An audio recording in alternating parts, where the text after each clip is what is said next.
Assalamualaikum. Good morning, everybody. Welcome. And today is the day. Finally, today is the day. Yes. Finally, वो जो हुकूमत साजी और हो रहे हैं, नहीं हो रही, डिलेज हो रहे हैं, मतलब बहुत सी चीज़ें हो रही थी. Finally, the National Assembly session will be held today. 16वीं कौमी असम्बली के 9 मुंतखब अरकान आज हलफ उठा लेंगे. राजा परवेज़ अशरफ इन तमाम 9 मुंतखब अरकान से हलफ लेंगे जो PTI के हिमायत याफ्ता आज़ाद उम्मीदवार हैं. जितनों से हमारी बात हुई, एज इन जो लोग हमारे शो पे मेहमान और दीगर न्यूज़ चैनल्स और जियो पे आते रहे हैं, वो यही कह रहे हैं कि हम पार्लियामान के अंदर भी भरपूर हिस्सा लेंगे सियासत में, और प्रॉबली फिर पार्लियामान के बाहर जो उनकी एहतजाजी सियासत है उसको भी कंटिन्यू करेंगे.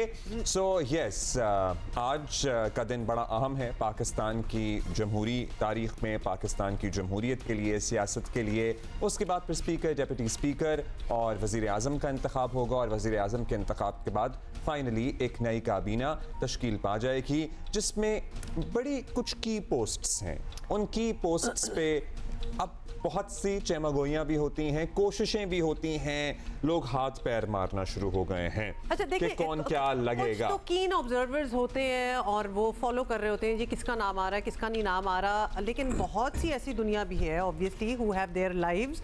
तो आज उनको पता चल जाएगा कि भाई ये इन पोस्टों पे ये वाले लोग जो हैं ये नॉमिनेट क्या है, ये तैनात हो गए. कुछ निगरान काबीना में जो शामिल लोग हैं, निगरान हुकूमत का हिस्सा है, वो भी तगोदौ में लगे हुए हैं कि कोई ना कोई ओहदा किसी जगह वो फिट हो जाए, कहीं उनकी फिटिंग हो जाए, कहीं वो सेट हो जाए. So let's see. ज़्यादा दिन की बात नहीं है, थोड़े दिन में सारा कुछ क्लियर हो ही जाएगा. तो एक दफ़ा आपको फिर बता दें कि इलेक्शन 2024 के नतीजे में मुंतखब होने वाली कौमी असम्बली का इजलास आज सुबह 10 बजे हो रहा है. An hour almost from right now 9 मुंतखब अरकान हल्फ उठाएंगे. स्पीकर राजा परवेज़ अशरफ हल्फ लेंगे. कल स्पीकर और डिप्टी स्पीकर कौमी असम्बली का इंतखाब होगा, और वज़ीर आज़म के इंतखाब के लिए कागजात नामजदगी 3 मार्च को जमा होंगे. ये बिल्कुल अगले 2-4 दिनों में ये सारी चीजें थोड़ा सा स्केड्यूल में चेंज हुआ है.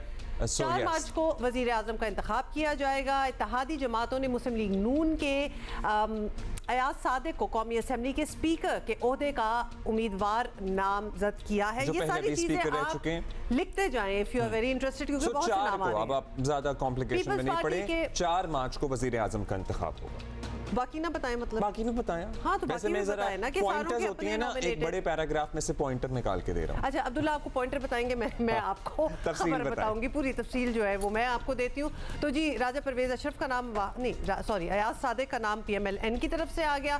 साथ ही आपको बता दें कि पीपल्स पार्टी के गुलाम मुस्तफ़ा शाह डिप्टी स्पीकर के ओहदे के लिए नामजद हुए हैं. वज़ारत उज़्मा के लिए इत्तेहादी उम्मीदवार शहबाज शरीफ की तरफ से अरकान असम्बली को दिए गए एशाइये में इत्तफाक कर लिया गया. ये सारी चीज़ें कल रात डिनर में तय हो गई हैं, और ये तय हो गई हैं. इन पे अब कोई they are not going to be 2 names और 3 names, कोई ऐसा कंटेस्ट नहीं होने वाला. दूसरी तरफ कल रात के सदर आरिफ अलवी ने भी बिलाखिर कौमी असम्बली का इजलास बुलाने की समरी पर दस्तखत कर दिया. आपको पता है ये नहीं हो रहा था. 12:15 बजे रात वही मैं कहती थी आफ्टर 11 या समथिंग लाइक दैट, क्योंकि आप सो गई थी 12:15 बजे. जब इस्लामाबाद मैच जीत गया, जिसका हमने बाय द वे जिक्र नहीं किया, अभी कर देंगे PSL का, फिर मैंने कहा वो अब क्या इस्लामाबाद में तो हो गया जो मेरा आज से एक टूर्नामेंट शुरू हो रहा है. खैर, लेकिन कल सदर का चेंज ऑफ हार्ट हुआ मुझे लग रहा है. हाँ, नहीं एक्चुअली जब काम हो ही रहा है तो क्यों ना मैं भी बीच में इनवाइट डाल दूं. और फिर मैं जरूर साथ में अपने एलामिये में भी ये लिखूंगा कि मैंने तो हमेशा आइन और कानून की पासदारी करते हुए आइन को मुकद्दम समझा है. बट ही सेड कि आई वांटेड कि हर कोई इंक्लूसिविटी हो, और सारे जब हो जाएं, सारी वो जो रिजर्व सीट्स का एक डिबेट चला हुआ है. सदर के मुताबिक सदर मुमलिकत ने इजलास तलब करने की मंजूरी मखसूस नशिस्तों के मामले के हल की तवक्को के साथ दी है. सदर ने निगरान वजीर आजम की समरी में लहजे और इल्जामात पर तहफ़्फ़ुज़ात का इजहार किया. कहा, अफसोसनाक अम्र है, मुल्क के चीफ एग्जीक्यूटिव ने सदर मुमलिकत को पहले सीगे में मुखातिब किया है. पहले सीगे क्या होता है? As in on first person basis, like हाँ may be yes you Urdu में तो तुम ही होगा सदर ना। आइन के आर्टिकल 41 के तहत रियासत के सरबराह और जमहूरियत के इत्तेहाद की अलामत हैं। मुमलिकत को आमतौर पर समरीज में ऐसे मुखातिब सदर आज़म जो सरबराह मुमलिकत होते हैं उनको आमतौर पर ऐसे मुखातिब नहीं किया जाता। सो ये खत किताबत पे थोड़ी सी उन्होंने रिजर्वेशन थी, टोन पे, टोनैलिटी पे रिजर्वेशन थी। बहरहाल सदर मुमलिकत के दस्तखत के बाद पहले इजलास के हवाले से जारी कानूनी बहस भी खत्म हो गई है और उधर नून लीग की पार्लिमानी पार्टी का कल इजलास हुआ। नवाज शरीफ ने शहबाज शरीफ को बाज़ाब्ता वज़ीर आज़म नामजद किया। शहबाज शरीफ को बेहतरीन इंतखाब करार देते हुए नवाज शरीफ अपने सियासी हरीफों का जिक्र करना भी ना भूले। और क्या उन्होंने कहा, सुन लीजिए। हमारा मुकाबला ऐसे है जो मैं समझता हूँ कि लॉजिक को नहीं समझते ना मानते हैं। उनके नज़दीक लॉजिक कोई चीज़ नहीं है। अभी भी अल्लाह के फजल करम से इन हालात में माशाअल्लाह शहबाज शरीफ इज़ द बेस्ट चॉइस। और मुझे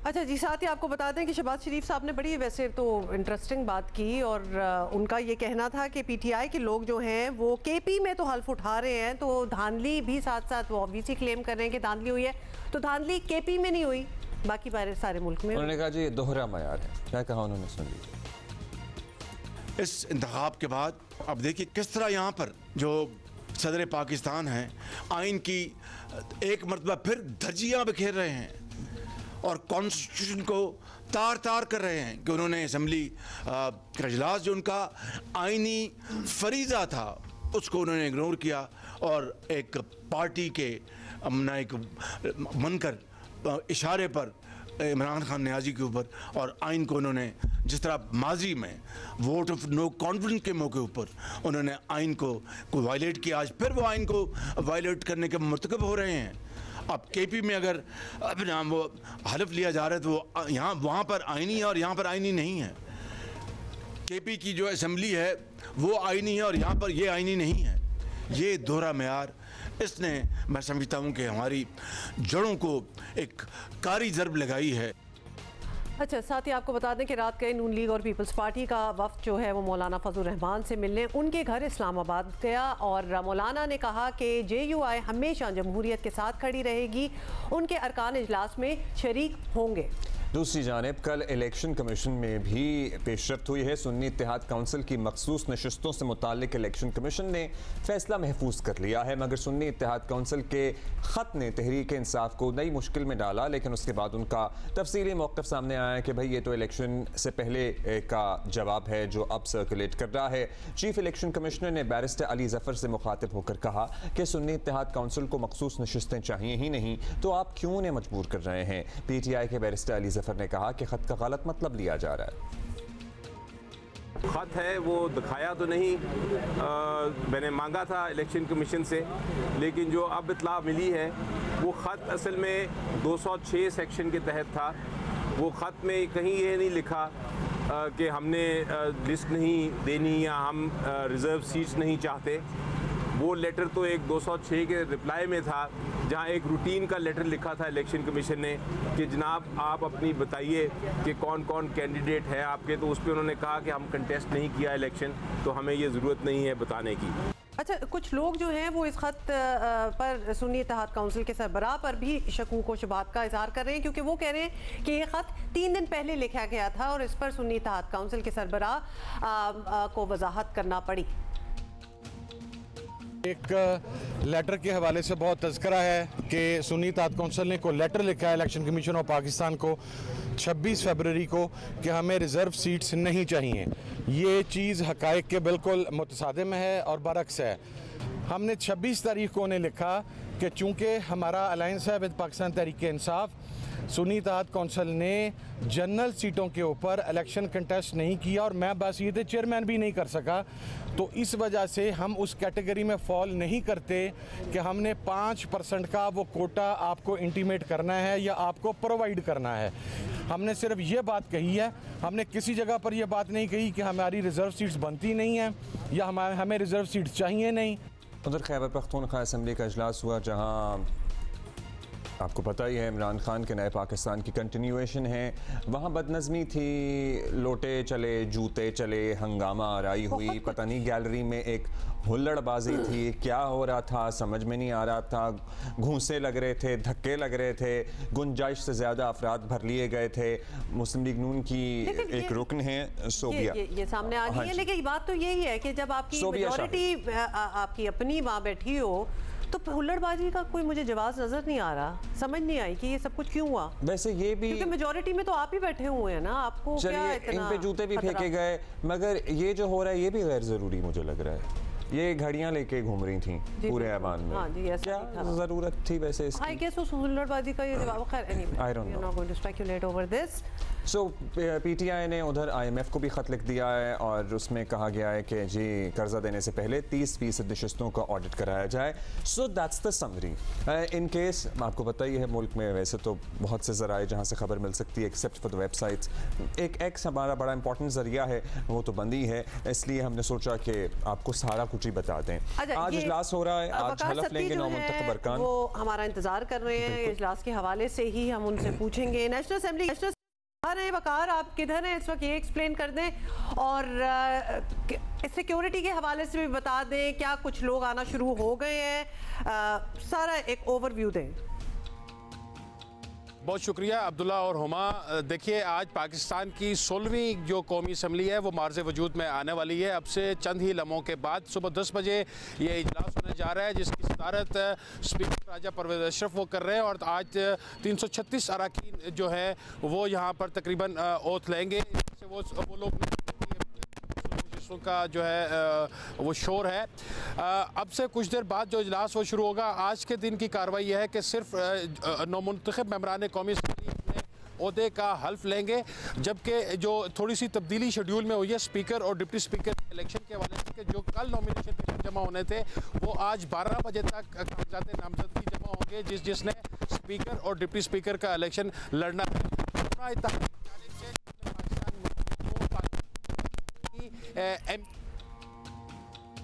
आपकी आवाज़ नहीं आ रही है Waqar, but we would have loved to know. थोड़ी देर में हम आपसे दोबारा भाई क्या खबरें मिल रही हैं? पीटीआई के हिमायत याफ्ता जो आज़ाद अरकान हैं, क्या वो पुरसुकून तरीके से इजलास की कार्रवाई को होने देंगे या उनका कोई एहतजाज का प्लान है? कोई हुल्लड़बाजी हो सकती है, कोई धमा चौकड़ी मच सकती है, ये सारा कुछ एक्सपेक्टेड तो है। अच्छा जी, हमारे पास एक बहुत सी खबरें हैं। एक खबर ये भी है कि नई जो काबीना बनेगी उसमें कौन कौन शामिल होगा। सो इत्तलात ये आ रही हैं, फ़खर दुरानी साहब की स्टोरी है आज के अखबार में भी, कि नवाज शरीफ साहब का इसरार है इरफान सिद्दीकी साहब के मुताबिक कि इसहाक डार को वजारत ख़जाना मिले। दोबारा बड़ा सा एक सवालिया निशान। फिर साथ ही एक और इम्पॉर्टेंट खबर ये भी है कि मुस्लिम लीग नून की जो सदारत है वो दोबारा नवाज शरीफ साहब के पास जाएगी और वो पार्टी के मामलात संभालेंगे। फ़खर दुरानी सीनियर जर्नलिस्ट हमारे साथ मौजूद हैं। फ़खर, सबसे पहले तो काबीना की तश्कील पे बात कर लेते हैं। इस्लामाबाद में आपको पता ही है इस वक्त तो हर कोई तगो-दो में लगा हुआ है, कोशिश में है। जो इस वक्त बैठे हुए हैं निगरान हुए में, वो भी चाहते हैं कुछ ना कुछ हाथ आ जाए, और जो मखलूत हुकूमत बनाने जा रहे हैं वो भी कोशिश कर रहे हैं कि किसको क्या मिले। क्या खबरें आपके पास? बहुत शुक्रिया अब्दुल्ला और हुमा। सबसे पहले तो ये एक जो सबसे इम्पोर्टेंट खबर है कि नवाज शरीफ साहब जो कि पानामा पेपर्स में डिस्क्वालिफिकेशन के बाद पार्टी की सदारत से भी उनको सुप्रीम कोर्ट ने हटा दिया था, अब दोबारा से उनको पार्टी का जो सदर मुंतखब करने के हवाले से तैयारियां जोरों शोर से हैं और शायद आने वाले कुछ दिनों में इनको बाकायदा तौर पर पार्टी का सदर मुंतखब कर दिया जाएगा। अब इसमें क्योंकि शहबाज शरीफ साहब पहले सदर थे, वो प्राइम मिनिस्टर का ओहदा ले रहे हैं, तो उसके बाद उनके लिए बड़ा मुश्किल हो जाएगा पार्टी के जो अमूर हैं वो उनको सर अंजाम देना। जब नवाज शरीफ साहब ने ये अभी शहबाज शरीफ को नॉमिनेट किया था प्राइम मिनिस्टर के लिए, तो उस टाइम काफ़ी इनके वर्कर्स भी मायूस हुए थे कि शायद नवाज शरीफ अब सियासत से आउट हो रहे हैं, वो बैक सीट पे चले जाएंगे, शहबाज शरीफ साहब पार्टी को भी देखेंगे और उसके साथ साथ जो हुकूमत के काम है वो भी देखेंगे। तो अब ये जो मुस्लिम लीग नून की क़यादत है, उन्होंने मिल बैठ के ये सोचा है कि जो वर्कर है क्योंकि मुस्लिम लीग नून का जो वोट है वो सिर्फ नवाज शरीफ के ही हद तक होता है और उसी को ही वो जो है वो पार्टी का चेहरा समझते हैं। इसलिए ये सोचा गया है कि अब दोबारा से पार्टी की सदारत नवाज शरीफ साहब खुद संभालें और पार्टी को एक दफ़ा फिर मुनज़्ज़म करें। तो ये तो पार्टी के हवाले से हो गया। जहाँ तक वजारतों का है, आपने देखा होगा कि मीडिया पे पिछले कुछ दिनों से मुख्तलिफ जो है वो कयास आरायां की जा रही हैं कि कौन कौन वजारत जो वफाकी काबीना है उसमें कौन कौन सी वजारत लेगा। तो जो मेन जो वफाकी काबीना है उसमें फेडरल जो फाइनेंस मिनिस्टर है उसका सबसे अहम रोल होगा आने वाले दिनों में, क्योंकि जो आपके माशी हालात हैं उसको देखते हुए। तो मीडिया में ये भी आया कि 3 मुख्तलिफ नाम हैं, सुल्तान अलाना है, औरंगजेब साहब है या शमशाद अख्तर साहिबा है। इनके नाम गर्दिश कर रहे थे कि इनमें से कोई मुतवक्के तौर पे फाइनेंस मिनिस्टर हो सकता है। शमशाद अख्तर साहिबा के हवाले से तो ये भी था कि वो मुक्तदीरा के भी बहुत क्लोज हैं, कभी उनको जो भी मुतालबात हों वो इनकार नहीं करती। लेकिन अगर उनका पिछले 6 माह का टेन्योर देखा जाए तो कोई ऐसी आउटकम हमें नजर नहीं है बतौर फाइनेंस मिनिस्टर के जो वो दिखा सकी हो, सिवाय जो IMF के साथ मुआहदा है वो फाइनलाइज करने के। तो अब ये फिर क्योंकि मुस्लिम लीग नून हुकूमत में आ रही है तो सबकी ये भी थी कि शायद इसहाक डार साहब जो है वो वही पहली चॉइस होंगे मुस्लिम लीग नून की फाइनेंस मिनिस्टर के तौर पे। लेकिन मुख्तलिफ जो हल्के हैं वो ये समझते हैं कि शायद इसहाक डार साहब ना हो, लेकिन मुस्लिम लीग नून की जो अपनी सीनियर क़यादत है वो ये कह रहे हैं कि इसहाक डार साहब ही प्रोबेबली जो है वो फाइनेंस मिनिस्टर होंगे। क्योंकि अभी बहुत ज़्यादा रिसेंट तजर्बा तो इतना कामयाब नहीं रहा है इसहाक डार साहब वाला, और उसका जाहिर है मुस्लिम लीग नून ने उसकी वजह से पॉलिटिकल कैपिटल भी लूज़ किया है। जिस तरह की उनकी परफॉर्मेंस की तवक्को थी उन्हें इलेक्शन में, वो नताइज भी नहीं आए हैं। दोबारा से इसहाक डार साहब का नाम सामने आना कुछ लोगों के लिए हैरानी का बाइस भी है। इम्कान तो है उनके बनने का, लेकिन क्या लगता है मार्केट पर क्या असर पड़ेगा इससे? अब्दुल्ला बिल्कुल ठीक कह रहे हैं आप। देखें जो 16 महीने PDM की हुकूमत थी उसमें कुछ अर्सा तो मिफ्ता इस्माइल साहब ने बतौर फाइनेंस मिनिस्टर काम किया। फिर जब इसहाक डार साहब आए तो उन्होंने बजाय इसके कि वो IMF के पास जाते, वो अपना जो एक प्लान B होता है हमेशा से उनके पास, वो उसी को ही इम्प्लीमेंट करके कि हम विदाउट गोइंग टू IMF हम तमाम मामलात को सीधा कर लेंगे, वो नहीं हो सका, जिसकी वजह से हालात ज़्यादा बिगड़े। डॉलर भी आपने देखा कि वो 300 क्रॉस कर गया था। तो कोई अच्छी और मिसाली कारकर्दगी नहीं थी इसहाक डार साहब की। अब भी देखिए आपका अप्रैल में जो IMF के साथ प्रोग्राम था वो खत्म हो रहा है, एक्सपायर हो रहा है, तो आपको नए प्रोग्राम के लिए जाना होगा IMF के पास। अगर इसहाक डार साहब आते हैं तो देखिए मुस्लिम लीग नून के लिए ये बड़ा एक अजीब कशमकश बनी हुई है कि वो IMF के पास जाते हैं तो IMF के जो जितने भी रिफॉर्म्स की सूरत में आपको एजेंडा है वो अमल दरामद करना होगा, तो उसमें फिर महंगाई मजीद बढ़ेगी, उसमें और जो सख्त और मुश्किल फैसले करने पड़ेंगे जो कि मुस्लिम लीग नून के लिए पहले भी 16 माह का आपने देखा है जो महंगाई की वजह से हशर हुआ। अब अगर नहीं जाते IMF के पास और जो इसहाक डार साहब अपना एक प्लान B हमेशा की तरह वो इस्तेमाल करते हैं कि मार्केट के जरिए जनरेट किया जाए IMF के पास जाने की बजाय, तो उससे फिर ये होगा कि आने वाले जो कुछ certainly it is not 90s and let's see कि इस मर्तबा क्या होता है। और जो हालिया महंगाई की लहर और जो हशर नशर हुआ था 16 माह में मईशत का, जाहिर है उसके और भी बहुत से कंट्रीब्यूटर्स हैं जो पिछले कुछ महीनों और सालों से चलते आ रहे थे, लेकिन इसहाक डार साहब उस हशर नशर का चेहरा थे। हाँ, लेकिन ये इतना बैक टू बैक हो रहा है कि इसमें इतना गैप भी नहीं आया कि हम कहें कि कोई फ्रेश आइडियाज लेके आएंगे। इसलिए ये डेफिनेटली एक कंसर्न जरूर होगा कि इस पोस्ट पे जो हो उसके पास कोई ऐसे आइडियाज हो, कोई फ्रेश आइडियाज हो कि हम अपनी इस मुश्किलात से निकल सके। ये एक इससे पहले आप बात कर रहे थे फ़खर, और उसको थोड़ा सा एक्सप्लेन कर दें for the benefit of our viewers. Nawaz Sharif साहब सदारत अपनी पार्टी की वापस संभालेंगे, कोई लीगल इश्यूज उनको बाइंड नहीं करेंगे ये करने से? देखें जो सुप्रीम कोर्ट ने फैसला दिया था वो 62(1)(f) के तहत जब इनकी नायली हुई तो उसके बाद ये पार्टी या किसी ओहदे के रखने के अहल नहीं थे। बिल्कुल सेम इसी तरह जैसे इमरान खान साहब के साथ हुआ है, PTI की जो उनकी चेयरमैनशिप थी वो भी चली गई। तो अब क्योंकि इनकी जो नवाज शरीफ साहब है उनकी तमाम तर जो सजाएं थी वो ख़त्म हो गई हैं, वो उनकी जो कन्विक्शन थी वो ख़त्म हो गई है, वो बिल्कुल अब आज़ाद हैं।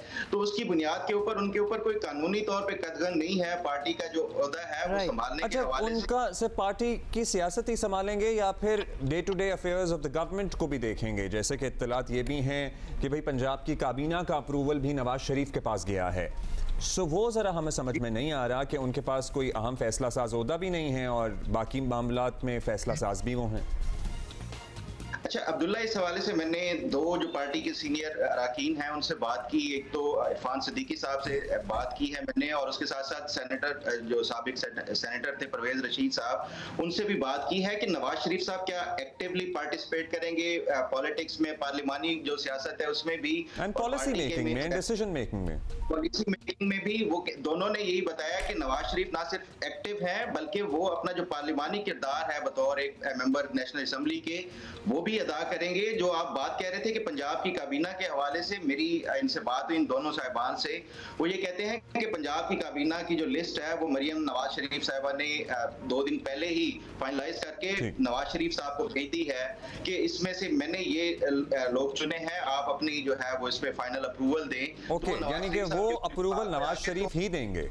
एडवाइजरी बोर्ड में तो हम पहले एक्सपेक्ट कर रहे थे, और जितने भी लोगों से हमने बात की है, नेचुरली मरियम नवाज का उस तरह एक्सपीरियंस नहीं है, but she is surrounded by very experienced people, तो ऑब्वियसली हम एक्सपेक्ट तो कर रहे हैं कि वो उनसे अप्रूवल कहें, एडवाइस कहें, whatever you want to call. Let's see क्या होता है। Thank you for being with us. और कौमी असेंबली का वजूद में आएगी, नए और जो मुंतखब अरकान हैं हलफ उठाएंगे, इस बारे में भी अपडेट्स होंगी और भी बहुत सी चीजें हैं। और भी हम ब्रेक ले रहे हैं, वापस आएंगे तो मज़हर अब्बास साहब और महमूद सरफराज हमारे साथ हैं। आपको पता है कौमी असेंबली का इफ्तिताही इजलास हो रहा है, जिसमें मेहमानों के दावतनामे जो है वो मनसूख करने की नोटिफिकेशन आ गई है। यानी any guest that was invited, आपको पता है ना पूरी एक गैलरी होती है, ऊपर गेस्ट इनवाइटेड होते हैं, तो उनके इनवाइट जो है वो वापस ले लिए हैं। और विजिटर्स गैलरी के, एक सेकेंड ना, विजिटर्स गैलरी के कार्ड सिक्योरिटी वजूहात के पेश नजर मनसूख कर दिए गए हैं। जी, सिक्योरिटी की वजह से कल प्रॉब्ली खैबर पख्तूनख्वा असेंबली का जो हशर हुआ था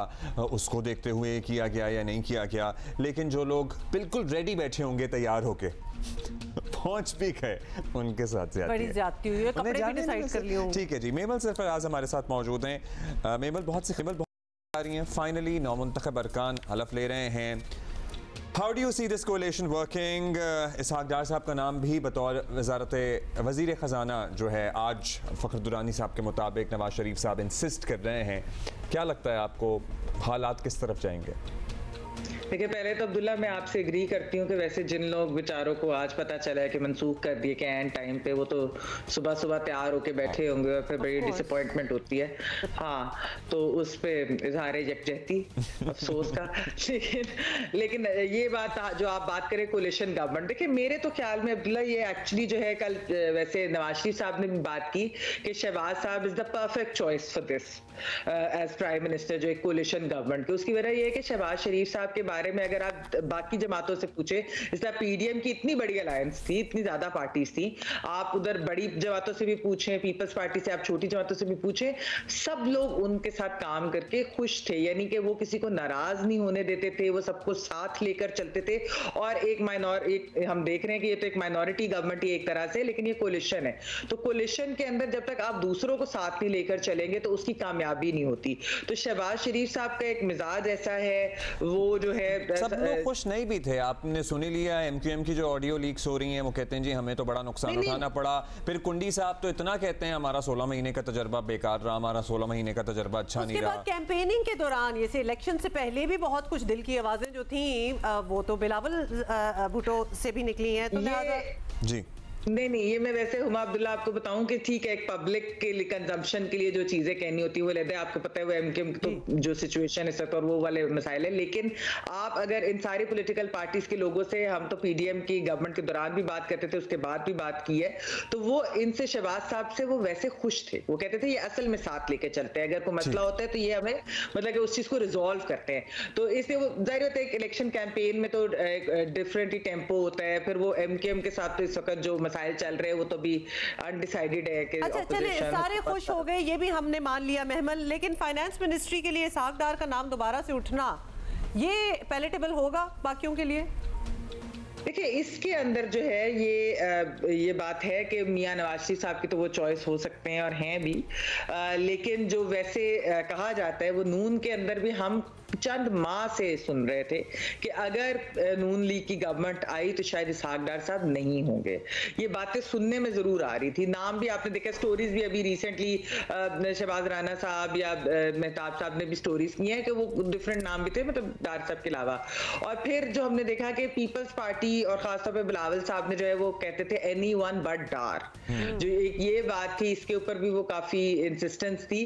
तो अभी देखते हैं कि क्या होता है, फिर किस तरीके से ये कोalition गवर्नमेंट है उसके अंदर। अच्छा, मौलाना साहब के घर ये सारे पहुंच गए रात को, क्या लगता है मौलाना साहब की ज़ाहिर एक स्ट्रीट पावर बहुत बड़ी है, मुफाहिमत की मुल्क को ज़रूरत भी है, तो अपनी सी एक कोशिश कर रहे हैं कि मौलाना साहब को भी ऑन बोर्ड लिया जा सके। मौलाना साहब को भी ये लगा नहीं होगा कि literally at the 11th hour ही आए हैं, सब कुछ तय करते हैं। देखिए मनान, मेरे ख्याल में जो एक हम हमेशा बात भी करते हैं कि एक जो डायलॉग जरूर होना चाहिए पॉलिटिकल पार्टीज के अंदर, कभी भी ये ब्रेक डाउन नहीं होना चाहिए। इसीलिए जब पीपल्स पार्टी पीटीआई को शुरू में एंगेज कर रही थी तो वो एक खुश आइंद बात नजर आ रही थी, लेकिन वो तो फिर आपको पता ही है कि पीटीआई ने तो इनकार कर दिया। एक सिवाय पीटीआई के हम देखते हैं कि बाकी जमातें फिर भी आपस में डायलॉग का रास्ता नहीं छोड़ती, बाकी जमातें फिर भी एक दूसरे से बात भी करती हैं, बेशक उनकी बात बने ना बने, लेकिन ये कि वो रास्ते या दरवाजे बंद नहीं करते। तो दरवाजे कभी भी बंद नहीं होने चाहिए पॉलिटिकल डायलॉग के। और मौलाना साहब को शायद, क्योंकि वो देखे पीडीएम के सरबराह भी है और वैसे भी इनके ओवरऑल तो वो ऑपोजिशन के दौर में और पीडीएम की हुकूमत में तो एलाए रहे हैं। ये तो अभी जो नाराजगियां हुई हैं वो कुछ चीजों की वजह से हैं, उसके अंदर एक सदारत की भी सुनने में आई वजह, फिर बलूचिस्तान के चीफ मिनिस्टर की भी या हुकूमत का हिस्सा होने की भी बात आई। तो अभी देखते हैं कि उसको किस तरीके से रिजॉल्व करते हैं, लेकिन वैसे इनको जरूर उनको मनाना भी चाहिए, इसमें तो कोई ऐसा हर्ज नहीं है। अच्छा, पीटीआई ने आपको पता है आईएमएफ को भी फाइनली लिख ही दिया, फिर लिख दिया, बिल्कुल लिख दिया। क्या इम्पैक्ट होगा, कुछ इम्पैक्ट होगा उसका क्विकली?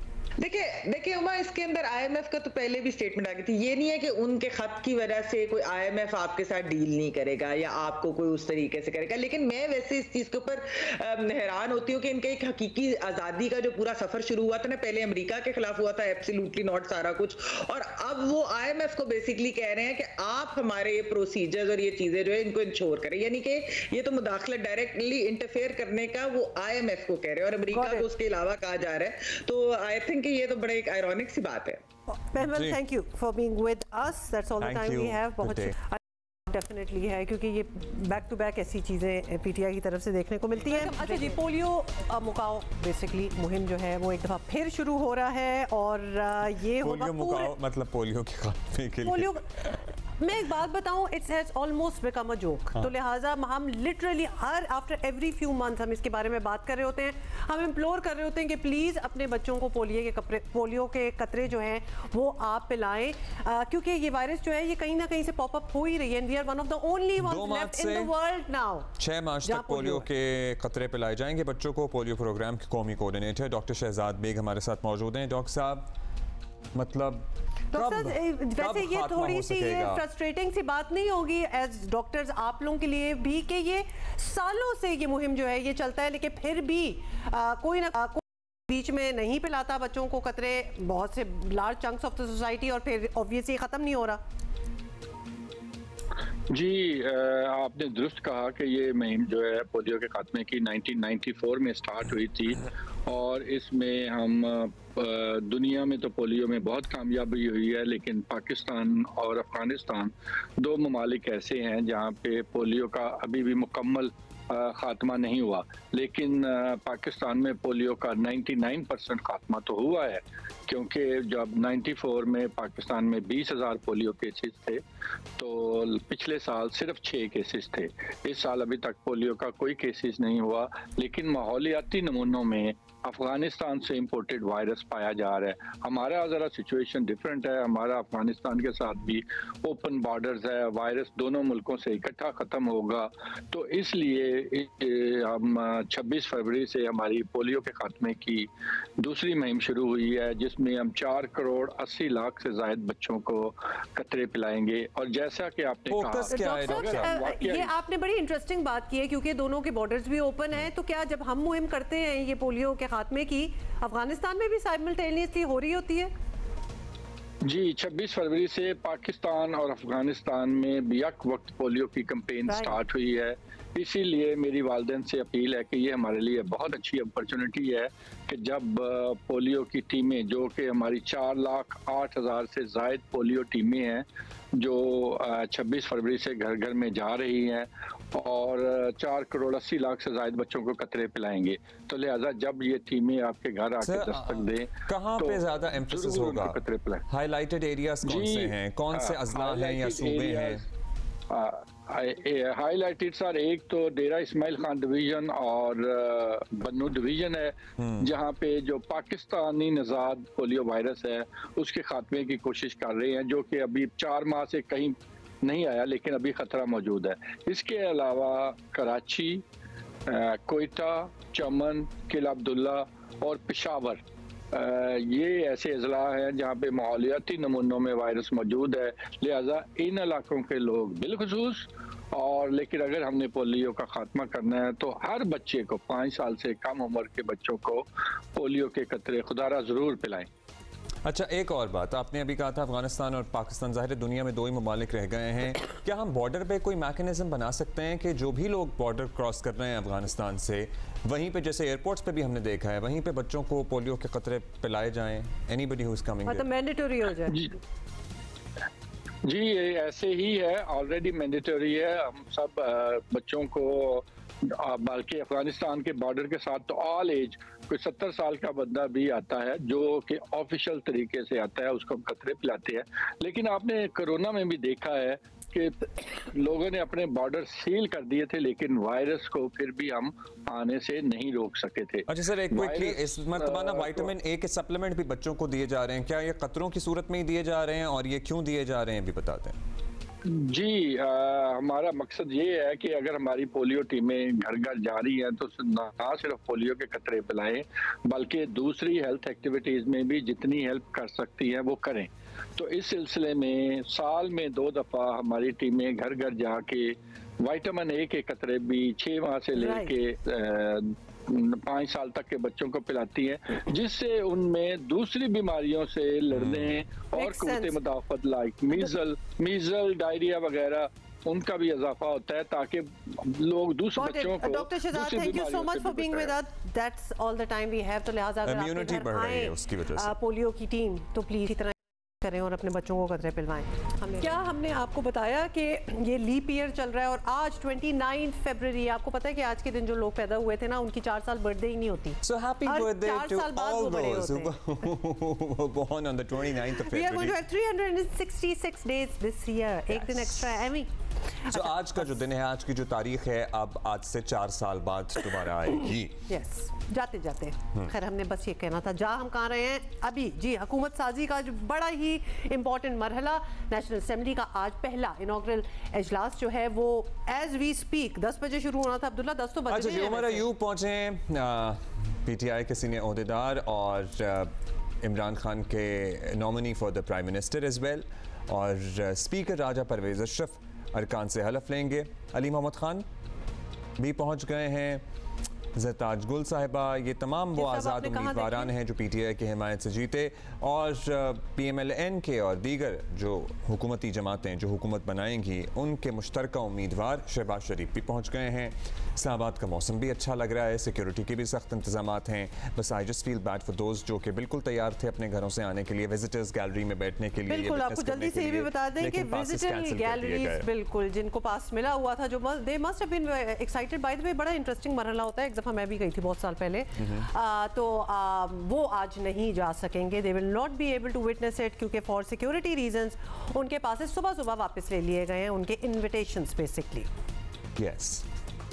अच्छा जी, शहबाज शरीफ साहब भी हमें नजर आ रहे हैं और अच्छी बात है कि उन्होंने मास्क पहना हुआ है, पहुंच चुके हैं। बड़े ही चले मास्क उतार दिए, लेकिन अच्छा अगर ये प्रेसिडेंट सेट कर दे मास्क। पता है लोग यूजुअली क्या करते हैं कि जब गाड़ी में दूसरे लोगों के साथ ट्रैवल कर रहे होते हैं तो मास्क पहन लेते हैं, because air conditioning close proximity में होती है, air condition and everything, and जब खुली फजा में आए तो उतार देते हैं। मैं भी यूजुअली ये करती हूं। It's good to see that he was wearing a mask. अच्छा जी, और आज ही नॉमिनेशन पेपर्स जमा कराए जाएंगे for speaker and deputy speaker. Senior सहाफ़ी तज्ज़ियाकार मज़हर अब्बास साहब भी कुछ देर में हमें ज्वाइन करेंगे। बाकी ये भी बताया जा रहा है कि वज़ीर आज़म का जो इंतखाब है अब 4 मार्च को होगा। सो 3 को कागजात नामजदगी जमा कराए जाएंगे वज़ीर आज़म के इंतखाब के लिए और 4 मार्च को वज़ीर आज़म का इंतखाब होगा, जो कि मोस्ट लाइकली शहबाज शरीफ ही बनेंगे, जो नंबर्स इस वक्त कौमी असम्बली में सामने आ रहे हैं। ये देखना बड़ा इम्पॉर्टेंट है कि आज का इजलास खुशउस्लूबी से, बगैर शोर शराबे, हुल्लड़बाजी और नारेबाजी के खत्म हो जाते हैं। चले नारेबाजी तो होनी चाहिए, हो जाएगी। कल हमने केपी की असेंबली में देखा है कि उधर क्या हुआ था, जो कि हमें इसलिए थोड़ा सा स्ट्रेंज लगा क्योंकि ऑब्वियसली वहाँ अक्सरियत तो पीटीआई की है, तो उन्होंने इतना इसी पे बात कर लेंगे। उमर चीमा सीनियर जर्नलिस्ट हमारे साथ मौजूद हैं, मज़हर अब्बास साहब सीनियर एनालिस्ट हमारे साथ मौजूद हैं। मज़हर साहब, कोalition गवर्नमेंट बनने जा रही है, शहबाज शरीफ उसका चेहरा होंगे, वज़ीर आज़म होंगे। अभी इनका रीसेंट ही तजर्बा है पूरी कौम को भी, और मौलाना फजलुर रहमान को भी रात को मनाने की कोशिश की है। क्या लगता है आपको, कितनी सस्टेनेबल होगी ये जो नई हुकूमत बनने जा रही है इस मरतबा? शुक्रिया। देखिए, अभी तो ये देखना है कि इस वक्त जब पीटीआई के जिस तरह के का, और मैं भी देख रहा था उमर अयूब और अली मोहम्मद खान और पीटीआई के दीगर लोग सेशन में आए हैं। कल एक नुक्ता ये आया था कि शायद क्योंकि इस कौमी असम्बली के सेशन पे उनको एतराज़ है कि सदर ने नहीं बुलाया। देखना है उनकी स्ट्रेटजी क्या होती है। वो सदर ने नहीं, वही मैं कह रहा हूँ देखना यह है कि उनकी स्ट्रेटजी क्या होती है। क्या वो जाके ओथ लेते हैं, ओथ लेने के बाद कोई एहतजाज करते हैं, या ओथ ही नहीं लेते आज जाके? सर मोस्ट लाइकली ओथ तो लेंगे, क्योंकि हमारे पास, ये आपकी भी बात हो रही होगी, जितने लोग आ रहे हैं वो कह रहे हैं हम हलफ तो लेंगे, पार्लियामान के अंदर भी अपनी सियासत करेंगे जो जिस तरह की उनकी सियासत है। बट वो अब उमर चीमा के पास भी आएंगे, चले उनसे ज़रा और खबरें ले लेते हैं। हम जो स्पेक्युलेट कर रहे हैं कि वो कुछ कर सकते हैं, ओथ लेंगे कि नहीं लेंगे, एहतजाज होगा नहीं होगा, तो होगा हम क्या एक्सपेक्ट कर रहे हैं कि आज ऑब्वियसली इतनी खामोशी से तो ये सारा मामला नहीं गुजर सकता। जी चीमा साहब, देखिए, मेरे ख्याल पीटीआई ने माजी से ये सबक ज़रूर सीखा है कि वो ओथ लेंगे और वो पार्लियामेंट में रहेंगे, और उनका जो माजी का तजर्बा है वो इतना कामयाब नहीं रहा जिसमें उन्होंने सोचा कि हम कोई एक पार्लियामेंट से बाहर अपने एजिटेशन के ज़रिए अपनी बात मनवा सकेंगे। और फिर ये है कि अभी तो अगर सारी चीज़ें दुरुस्त चलती हैं तो 5 साल आगे हैं। अब ये तो नहीं कहा जा सकता ना जी कि आप 6 माह के बाद इलेक्शन कराएं। तो ओथ वो लेंगे, अपना प्रोटेस्ट वो रजिस्टर करते रहते हैं। कभी जिस तरह ये सदर साहब को पहले उन्होंने लगाया कि आपने इजलास नहीं बुलाना, जब उन्हें पता चला कि इसके अलावा चारा नहीं है तो ये फाइनली ये चीज़ भी होगी। ओथ वो लेंगे, पार्लियामेंट में बैठेंगे। अब जो कैसे चेंज ऑफ हार्ट हुआ उमर? अचानक से 11:15 बजे उनको मशवरा दिया उनके कानूनी माहिरीन ने कि भाई आप पे संगीन मुकदमात बन सकते हैं, या बस उन्होंने सोचा चलिए इस उम्मीद के साथ कि मामला सेटल हो जाएगा, मैं कर देता हूँ दस्तखत? देखिए, मेरे ख्याल दोनों चीज़ें हैं। एक तो ये है कि अगर मैं यानी कि मैं सदर साहब की बात कर लेता हूँ अपनी, मैं क्या करूँ, अगर सदर साहब को ऑर्डर देते हैं और उनका ऑर्डर जो है वो एक गैर मौसर हो जाता है तो इसमें उनके लिए भी सुबकी है। दूसरा, कोई ऐसा आर्टिकल 6 तो उन पे लगने नहीं जा रहा था, लेकिन यही है कि उन्होंने अपना एक प्रोटेस्ट रजिस्टर कराया। और मेरी जो इन्फॉर्मेशन है वो ये है कि सदर साहब के पहले नॉलेज में था कि ये तरीका दुरुस्त नहीं है, लेकिन जो इमरान खान है जिस अंदाज में वो समझते हैं, तो सदर साहब ने फिर वही रूट इख्तियार किया कि चलें मेरी इस दौरान सुबकी होगी, और उसके बाद खान साहब को समझ लगेगी कि मैं कोई गलत नहीं कर रहा था, यही तरीका था। अगर मैं इस तरीके से नहीं चलता तो खान साहब समझेंगे कि मैं दूसरी साइड के साथ मिला हुआ हूँ, और वैसे भी उनका टाइम जो है वो ख़त्म भी हो रहा है, तो अपनी पार्टी के साथ वफादारी का उनका तकाजा भी यही था। तो यही बात है। और अगर वो वैसे कर भी लेते हैं, यानी कि क्या उसमें कुछ हो सकता था? कुछ भी नहीं हो सकता था। तो लिहाजा इसके अलावा उनके पास ऑप्शन ही कोई नहीं था। अच्छा वज़ीर साहब, कल जो हमने खैबर पख्तूनख्वा की असेंबली में देखा है, जो एक बहुत ही अनफॉर्चुनेट, जो कि हम पता नहीं अब ये कहना चाहिए कि हम एक्सपेक्ट कर रहे थे, नहीं कर रहे थे, वैसे टू बी ऑनेस्ट इतनी एक्सट्रीम हम एक्सपेक्ट नहीं कर रहे थे। कुछ इस किस्म का ड्रामा आज आप देख रहे हैं नेशनल असेंबली में होते हुए? देखिए, मुश्किल है। वैसा ड्रामा तो कल तो बहुत ही एक तरीके से बदतमीजी हुई थी, जूते फेंकना, इस तरह की चीज़ें करना। और ताज्जुब ये था कि स्पीकर ने इसका कोई नोटिस नहीं लिया। यानी एक तो नारेबाजी तो चलती है, लेकिन अगर जूते फेंकना, लोटे फेंकना, इस तरह की चीज़ें हों तो मेरा ख्याल है स्पीकर को कम से कम एक वार्निंग जरूर देनी चाहिए। ये मदर साहब वो घड़ी घुमाना वहाँ वो तो इंसाइट करने वाली बात भी है, लेकिन उस तरह की चीज़ तो मुझे नहीं लगता कि कौमी असेंबली में होगी। लगता यह है कि जैसे ओथ लेने के बाद वो पॉइंट ऑफ ऑर्डर पे बोलना चाहेंगे, स्पीकर ज़ाहिर है उन्हें पॉइंट ऑफ ऑर्डर पे गालबन बोलने नहीं देंगे, जिस पे हंगामा होगा वो वॉकआउट कर जाएंगे। अब वो बॉयकॉट करते हैं या सिर्फ वॉकआउट करते हैं ये देखना है, इस तरह की चीज़ें होंगी। लेकिन ऐसा लगता नहीं कि ऐसा राउडी जो है, जिस तरह अभी उमर कह रहे थे, देखिए पीपल्स पार्टी ने भी सबक सीखा है कि जी आप बॉयकॉट, या आप जैसे इलेक्शन का 85 में उन्होंने बॉयकॉट किया था, उसको नुकसान हुआ उन्हें, तो आप सिस्टम से बाहर नहीं रह सकते। या तो आप इतना इफेक्टिव बॉयकॉट करें जैसे हमने 77 में देखा था, तो वो तो होता नहीं लगता। तो मेरा ख्याल ये है कि एहतजाज करेंगे, शोर शराबा करेंगे, जो नॉर्मल नॉर्म्स हैं हमारी पार्लियामेंट्री हिस्ट्री की, इससे ज़्यादा इलेक्शन में पार्टिसिपेट करेंगे स्पीकर और डिप्टी स्पीकर के, ये अभी उनकी पार्लियामेंट्री पार्टी डिसाइड करेगी। लेकिन लगता ये है कि पार्टिसिपेट ज़रूर करेंगे, लेकिन कोई फाइनल डिसीजन अभी हम कह नहीं सकते।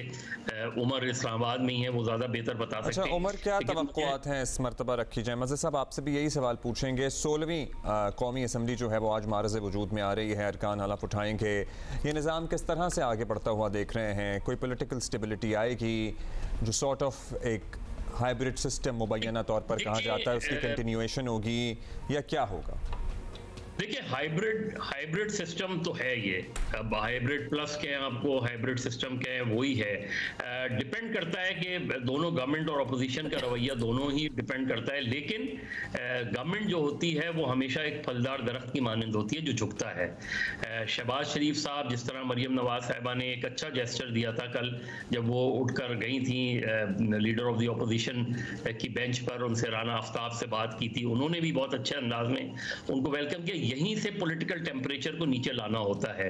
अब शहबाज शरीफ साहब आज अपनी तकरीर में, आज या कल जब भी वो मुंतखब होते हैं the leader of the house, और वो अपनी तकरीर में, उनकी तकरीर बड़ी इंपॉर्टेंट होगी, क्या हो गया उसमें वो अपोजिशन की तरफ क्या जेस्चर देते हैं, कोई रिलीफ देते हैं। सबसे इंपॉर्टेंट जो गवर्नमेंट के लिए टास्क है पॉलिटिकल टेम्परेचर को नीचे लाना, पॉलिटिकल स्टेबिलिटी को कायम करना।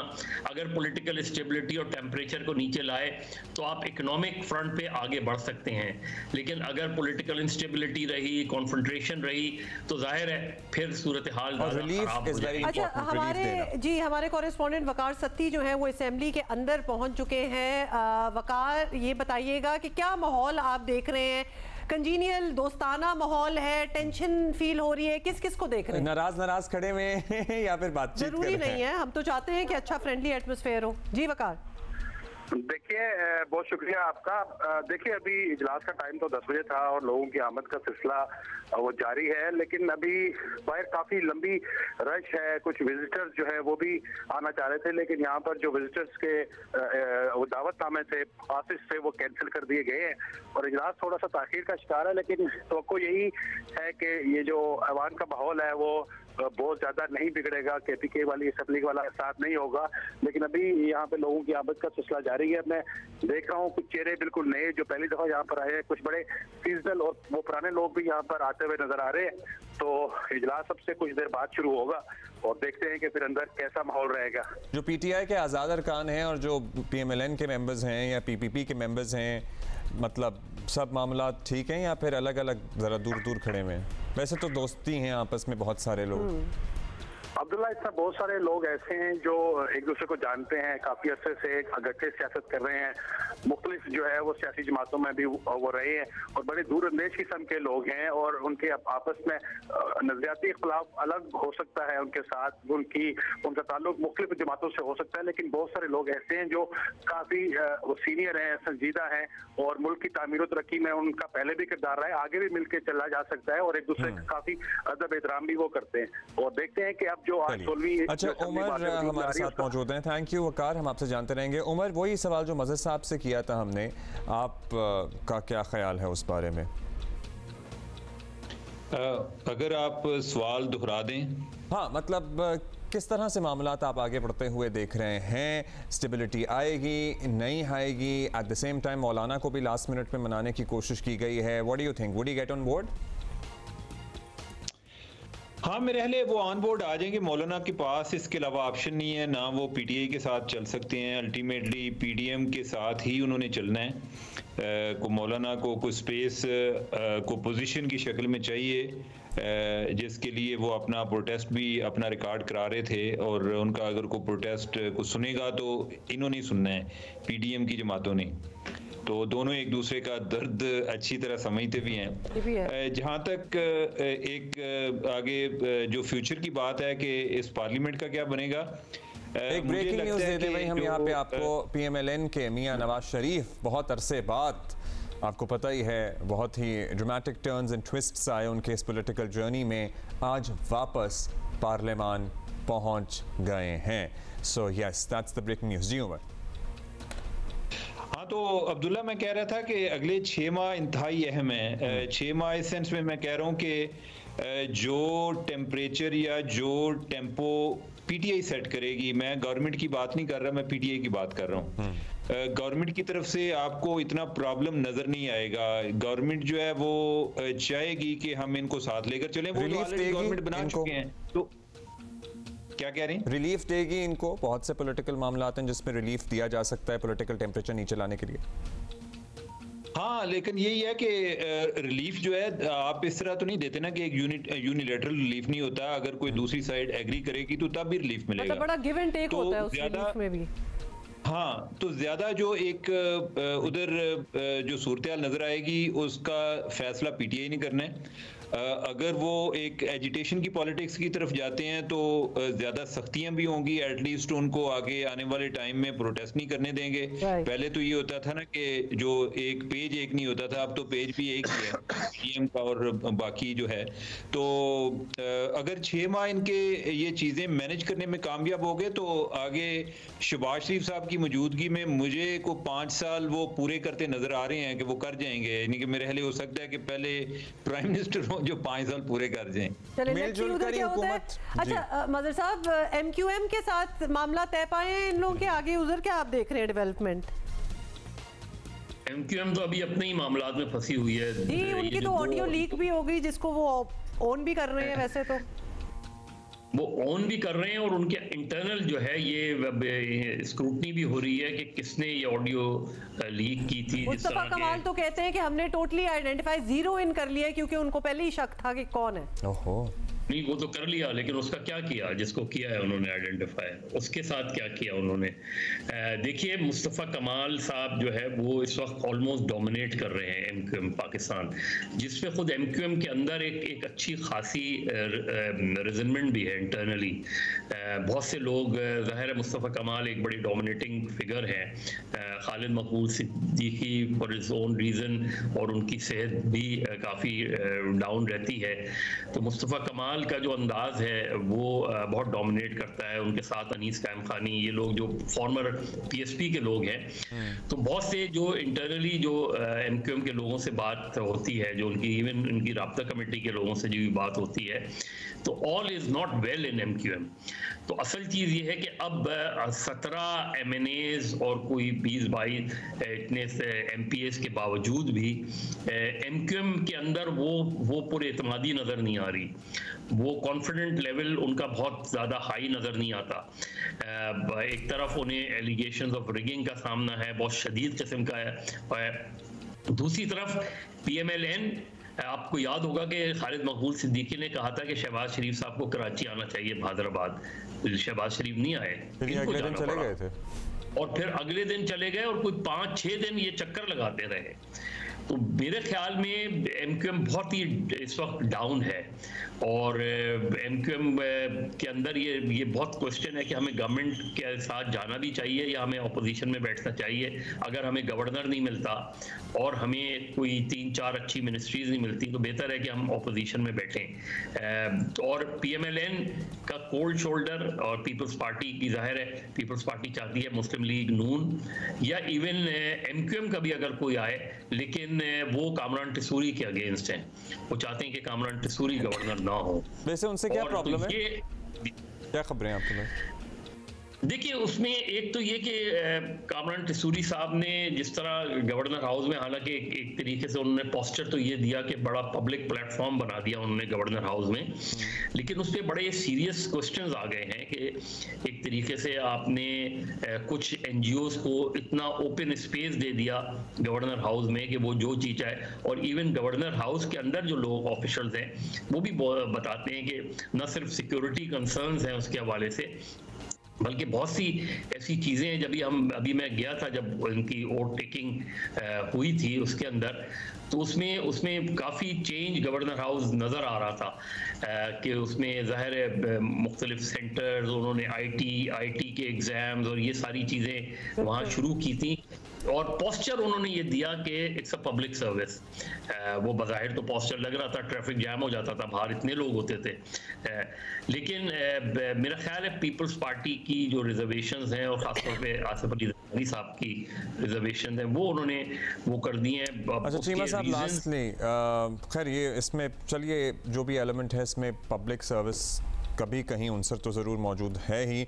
चीमा साहब, शहबाज शरीफ साहब कितने बाख्तियार वज़ीर आज़म होंगे, या बाद में इंटरव्यूज़ दे के कह रहे होंगे कि जी हमसे तो कानून साजियाँ फला करवाता था? नहीं, मेरा ख्याल है शहबाज शरीफ कभी भी इस तरह का शिकवा नहीं करेंगे। वो जिस मिजाज के हैं, मेरा ख्याल है वो ज़्यादा एक हकीकत पसंद भी हैं, और फिर यह है कि उनकी दोनों तरफ डिपेंडेंस है। एक होता है कि एक कोई प्राइम मिनिस्टर जो कि अपने जोरे बाजू पर आता है या उसका अपना वोट बैंक होता है, तो उस लिहाज से देखा जाए तो उनका इन्हिसार नवाज शरीफ पर होता है, और मियाँ नवाज शरीफ जब ये बात करते हैं तो उन्हें इस चीज़ पर फख्र होता था कि भाई मैं वोट लेकर आया हूँ, तो ये कौन होते हैं मुझे रोकने वाले। तो शहबाज शरीफ जो है उनके मामले में ऐसा नहीं होगा। और दूसरा, उन्होंने ये चीज़ पहले तय की हुई है कि हमें अगर रावलपिंडी के साथ मिलकर हम चलते नहीं हैं तो हमारे लिए दुश्वारियां ज़्यादा हैं, तो बेहतर ये है। और अगर आप देखें तो 90 की दहाई से उनके और इस्टेब्लिशमेंट के मामलात ज़्यादा अच्छे रहे, और इस्टेब्लिशमेंट का भी ये ख्याल था कि हम शहबाज शरीफ के साथ ज़्यादा बेहतर चल सकते हैं। तो मुझे नहीं लगता कि इनका कोई ऐसा प्रॉब्लम उनके साथ होता हुआ नज़र नहीं आ रहा मुझे। फिर तो ऑन द फ्लिप साइड हम बहुत स्मूथ एक working of the government expect करें इफ शहबाज शरीफ साहब is at the head of. That would also depend on the PTI's behavior in the next coming months or the next coming That's all the time we have. Thank you Umar, Cheema and Mazhar Abbas साहब for being with us, और वकार सती भी हमारे साथ थे। कौमी assembly का इजलास हो रहा है। इंतखाबात के बाद ये पहला इजलास है जिसमें नौमुंतखब अरकान हलफ लेंगे। मियां नवाज शरीफ भी पहुंचे कुछ देर पहले, उन्होंने क्या बात की है सुनिए। साहब के IMF को खत के बारे में क्या कहेंगे? इस तरह के खत वही लिख सकते हैं, ये उनका वतीरा है, और कोई पार्टी, कोई शख्स, कोई फर्द ऐसा खत नहीं लिख सकता। सर, ये मुल्क दुश्मनी के मुतरादिफ नहीं है आपके? थैंक यू, प्लीज खुद ही अखज़ कर लें प्लीज थोड़ा। PTI के IMF खत पे क्या कहा मियां नवाज शरीफ ने? तो अच्छा जी, साथ ही नेशनल असेंबली में बिलावल भुट्टो जरदारी भी पहुंच गए हैं, और उनके साथ हैं उनकी बहन आसफा भुट्टो जरदारी उनके साथ हैं, और इनकी भी एंट्री होगी। ऑब्वियसली हम आपको, चलें जी, ये विजुअल्स भी कुछ आपके साथ शेयर कर रहे हैं। और खाला भी साथ हैं आई बिलीव? नहीं, खाला नहीं है। ये सनम भुट्टो नहीं है। हाँ? अगर आप सनम भुट्टो खाला की मुझे बात दूर से लग रहा था। अच्छा नहीं है, इनके साथ होती हैं, ठीक है, आई बिलीव। हाँ खैर जी, बिलावल पहुंच गए हैं, उनकी बहन उनके साथ हैं, और यस कुछ देर में जैसे ही इजलास की कार्रवाई शुरू होगी, राजा परवेज अच्छा 10 बजे का टाइम था, हमने आपको बताया था, लेकिन 10 बजे लोगों की आमद शुरू हुई है, तो लगता है कि अब सारे ऑलमोस्ट पहुंच ही गए हैं, and of course we'll keep you updated on that. अच्छा जी, मौसम की सूरत हाल पे बात करेंगे। गवादर आपको पता है ना कि बहुत ही डूब गया था, और कल हम आपको यही बता रहे थे डूब गया है, और फिर फोरकास्ट मजीद बारिश की थी। आप ये जरा हुई बुलंदी से मनाजिर देखें कि क्या सूरत हाल है पूरी आबादी का, शहर का, गली और इस तरह दिखाएं तो नजर नहीं आता। ये एरियल जब आप व्यू देखते हैं तो एकदम आप शौक में चले जाते हैं, और हमें 2-3 साल पहले का जो मनाजिर थे जब almost 1/3 of the country was under water, तो वही हमें कुछ विजुअल्स वैसे ही नजर आ रहे हैं। मज़ीद बारिशों की पेशगोई है। बलोचिस्तान में महकमा मौसमियात ने केच के करीब गरज चमक की निशानदही की है। इंतहाई शिद्दत की गरज चमक हो सकती है। केच और अतराफ़ के इलाकों के लोग गरज चमक के दौरान मोहतात रहें, ये तक कहा गया है। कराची में भी कल बारिश का इम्कान जाहिर किया जा रहा है। लेट्स सी बारिश होती है या नहीं होती है और क्या पेशगोई है, उनीबा ज़मीर शाह हमें बताएंगी। सिंध के सबसे बड़े शहर कराची की बात की जाए तो कराची में कहा गया है कि कल सुबह से ही बादल छाए रहेंगे और बूंदाबांदी हल्की बारिश का सिलसिला सुबह से ही शुरू हो सकता है। तेज बारिश का इम्कान कब रहेगा, इस हवाले से माहिरीन मौसमियात बताते हैं कि दोपहर में कराची में गरज चमक के बादल बन सकते हैं और कराची के मुख्तलिफ मकामात पर मुतदिल शिद्दत की बारिश हो सकती है और कुछ मकामात पर तेज बारिश का भी इम्कान मौजूद रहेगा। इस सिस्टम के जाने के बाद कराची में एक सर्दी की लहर आने का इम्कान है। वैसे तो मुल्क के बेशतर मकामात पर सर्दी की लहर आएगी क्योंकि बलूचिस्तान में पहले ही बहुत ज़्यादा बर्फबारी और बारिश हो चुकी है और इस सिस्टम से भी होगी तो वहाँ पर टेम्परेचर ड्रॉप होंगे। आपको ये बताते चले कि ये कोई सीजनल सर्दी की लहर नहीं है जिस तरह मौसम सरमा में आती है, क्योंकि बारिशों के बाद मुख्तलिफ मकामात पर दर्जा हरारत कम हो जाते हैं और हमारे यहाँ जो हवाएं चलेंगी वो थोड़ी खुनक और खुश्क होंगी, इसलिए यहाँ पर भी टेम्परेचर ड्रॉप होंगे। Thank you Uneeba. वैसे उनीबा इस वक्त जहाँ खड़ी थी वहाँ तो बड़ी अच्छी धूप सी नज़र आ रही है और कराची का हाल इस वक्त ये है, कुछ एरियाज़ का, ज़्यादातर एरियाज़ का, कि बड़ी मुश्किलों से कोई सड़क ढूंढी होगी उनीबा ने जो कि इस वक्त खुद ही नहीं हुई और उसके आगे इन्होंने ये खड़े होकर हमसे बात की।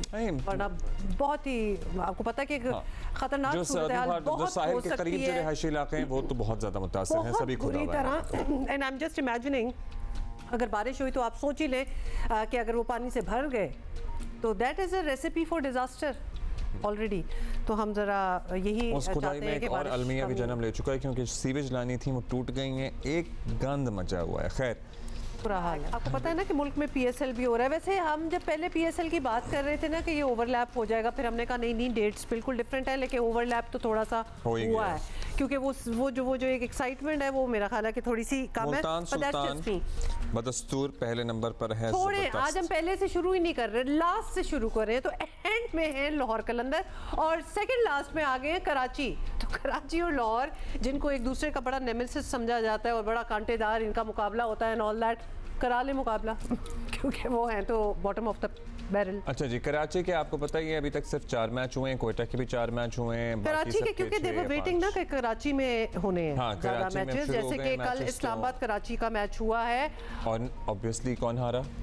कराची। नेचुरली पॉइंट्स टेबल से आपको नजर ही आ रहा है वो नीचे क्यों होंगे, जीता इस्लामाबाद और वो इसलिए नेचुरली क्योंकि आपकी टीम है। Thank you. ठीक है, सो इसी पे हम बात कर लेते हैं। सुहेल इमरान हमारे साथ मौजूद हैं। सुहेल भाई, लाहौर तो मतलब एक केस स्टडी है कि 2 दफ़ा की चैंपियन और इस मरतबा ये भी नहीं कि दूसरे तीसरे चौथे आखिरी पे एक मैच भी नहीं जीते। क्या आप तो बड़ा क्लोजली ऑब्जर्व करते हैं, लाहौर में इनका हाई परफॉर्मेंस सेंटर भी है, इनकी मैनेजमेंट भी लाहौर में होती है, क्या वजूहात बनी है इस मरतबा?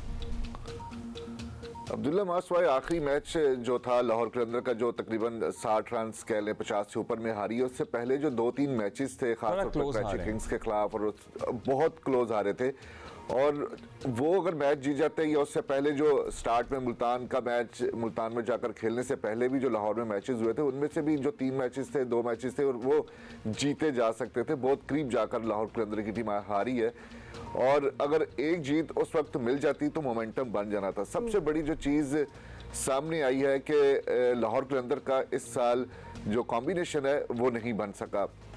सबसे पहले तो राशिद खान का ना होना भी एक बहुत की पॉइंट रहा है। एक राशिद खान नहीं था, पूरी टीम का मोराल डाउन हो गया। लग तो ऐसे ही रहा था कि सारा कुछ राशिद खान पे डिपेंडेंट था। नहीं, मैं कॉम्बिनेशन की बात कर रहा हूँ। अगर आपका 2 साल में कॉम्बिनेशन बनता हुआ चला आ रहा हो और उसके बाद डेविड वीसा जो थे और वो भी अनफिट हो गए, उनकी पंडली में जो थी वो तकलीफ शुरू हो गई और जो अब तक रिकवर नहीं कर सके और अब लग जैसे रहा है कि वो पिंडी का जो लेग है उसमें वो दस्तयाब होंगे। इसी तरह कुछ प्लेयर ऐसे थे, शाय होप ने आना था वो बाद में आए। आपको फौरी तौर पर एक प्लेयर जो है वो टक्कर जो आयरलैंड के थे उनको बुलाना पड़ा। इसी तरह राजा पाक से जो थे वो नहीं आ रहे थे, उनकी जगह पे आपको एक और प्लेयर को बुलाना पड़ा। एंड वक्त के ऊपर जो चेंजेस हुई हैं कुछ पता नहीं चल रहा था कि अगले मैच में क्या होगा, प्लेइंग 11 क्या होगी। ये तमाम एक्सक्यूजेस पेश किए जा सकते हैं लेकिन जो ग्राउंड के अंदर है उसमें इस तरह की एफर्ट जो है वो जैसे पहले लाहौर कलंदर का खासा रही है और जिसकी वजह से वो जीतती रही है, वो मुझे लगता है कि ये आपने बिल्कुल सही बात कर दी, क्योंकि वो ग्राउंड में whatever the reasons might be वो एफर्ट नज़र नहीं आ रही, वो फायर पावर नज़र नहीं आ रही, विच इज़ वेरी स्ट्रेंज, क्योंकि हमारे बड़े अच्छे प्लेयर्स जो लाहौर कलंदर्स में अभी भी खेल रहे हैं। अच्छा जी, आकिब जावेद जो कि कोच हैं लाहौर कलंदर्स के, उनका इस सारी सूरत हाल पे क्या कहना है, एक दफ़ा वो भी आपको सुना दें। बॉलिंग के ऊपर हम हमेशा ये सोचते हैं कि 5 अच्छे तो फिर आप डोमिनेट करते हैं T20 क्रिकेट में। अनफॉर्चुनेटली उन 5 में 3 नहीं थे, तो इसलिए वो जो हमारी स्ट्रेंथ थी वो अपनी वीकनेस बन गई। सो आई थिंक ऐसी सिचुएशन में बड़ा मुश्किल हो जाता है, कोई आपका प्लेयर लेट आ रहा है, कोई बीच में आ रहा है, तो वो उस तरह से एक माहौल नहीं बन पाया कि आपकी पूरी टीम आई है, जो आपकी चॉइसेस है। ठीक है, अगर राशिद ने तो आना नहीं था, लेकिन बाकी टीम आती, सारे सेटल्ड होते, सेहतमंद रहते, तो डेफिनेटली रिजल्ट डिफरेंट होने थे। देखिए, यही बात वैसे आकिब जावेद ने भी ये कही है कि वो सारे इकट्ठे उस तरह नहीं हो सके, माहौल वो नहीं बना। लेकिन मुल्तान सुल्तान्स को देखें तो उनकी कोच से हमारी बात हुई थी PSL स्टार्ट होने से पहले, वो लिटरली खुद एक दिन पहले आई थी PSL स्टार्ट होने से पहले, तो वहाँ भी कोई इतनी ट्रेनिंग और उस तरह मौके नहीं मिले थे। इन एनी केस सुहेल साहब ये भी बता दें कि फिटनेस के भी बड़े इश्यूज हमें नजर आ रहे हैं, मतलब हारिस रऊफ तो एक केस इन पॉइंट है ही, उसके अलावा है वो तो इंजर हो गए, वो तो आउट हो गए, लेकिन उसके अलावा भी हमें कोई खास इधर फिट नहीं नजर आ रहे लोग, या शायद परफॉर्मेंस इतनी बैड है कि हमें लग रहा है कि हेल्थ इश्यूज ही होंगे। अभी अगर लाहौर कलंदर की अगर आप बात कर रही हैं शायद, या ओवरऑल बात कर रही हैं, अगर आप सिर्फ लाहौर कलंदर की बात करें तो वो डेफिनेटली उनकी फिटनेस मसाइल तो रही हैं। अगर पहले रिदम में नहीं थे हारिस रऊफ इंटरनेशनल क्रिकेट में भी रिदम में नहीं थे, लेकिन जो उन्होंने जिस मैच में वो इंजर्ड हुए हैं, कराची के खिलाफ जो मैच था लाहौर में खेला गया था, उसमें उन्होंने 22 रन दिए थे, 1 विकेट हासिल की थी, उन्होंने बड़ी गैर मामूली बॉलिंग की थी। लेकिन बदकिस्मती फिर लाहौर कलंदर की आप ये कह लें कि वो रिदम में आते हैं तो अनफिट हो जाते हैं। इसी तरह अगर हम देखें कि शाहीन आफरीदी जो हैं वो पूरे के पूरे टूर्नामेंट में अब तक हमने देखा है कि वो बहुत ज़्यादा एफर्ट लगाते हुए नजर आए। हम ग्राउंड में थे, तमाम मैचेस उनके देखे भी हैं, मॉनिटर किया बिल्कुल, बाकी उन्हें दूसरी एंड से बिल्कुल सपोर्ट नहीं मिली है। ज़मान खान ने बहुत ज़्यादा मायूस किया, अगर वो विकेट लेते भी थे, जैसे अगर आप मुल्तान के खिलाफ मैच की बात करते हैं, उन्होंने बहुत जल्द आउट भी कर लिया, एक प्लान के तहत उन्होंने मोहम्मद रिजवान को आउट किया, लेकिन दूसरे एंड से फिर आते हैं ज़मान खान, उनको उसी तरह रन्स पड़ना शुरू हो जाते हैं, जिसकी वजह से जो एक मोमेंटम बनना चाहिए था वो मोमेंटम ही नहीं बनता। और बाकी जो प्लेयर्स थे, जो स्पिनर्स थे, और उसमें कुछ हम ये भी कह सकते हैं कि आकिब जावेद, जैसा कि आपने बात सुनी, डेफिनेटली उनकी बात बिल्कुल दुरुस्त है, लेकिन मैं समझता हूँ कि कुछ सिलेक्शन में भी गलतियाँ हुई हैं, कम्बिनेशन बनाने में। डेफिनेटली आकिब जावेद या दूसरे टीम डायरेक्टर समीर राना, उसकी एक वजाहत उनके पास भी होगी कि क्यों इस तरह प्लेयर्स खिलाने की ज़रूरत पेश आती रही। लेकिन हम अगर बाहर बैठ के ये अंदाज़ा करें, एक तो हमें एफर्ट की बहुत ज़्यादा कमी नज़र आई, दूसरा एफर्ट की कमी नज़र आई। थैंक यू सोहेल भाई, that's all the time we have for today. और बस Afridi who is leading Lahore Qalandar, हमें उनसे बहुत पसंद है, हमें ही इज सुपर टैलेंटेड, वो ही हमारी टीम को इन द वर्ल्ड कप लीड करेंगे, T20 का world cup. That is it. और जियो न्यूज़ पे आपको अपडेट्स मिलती रहेंगी। कौमी असम्बली के इजलास से मुताल्लिक नौ मुंतखब अरकान आज हलफ उठा लेंगे।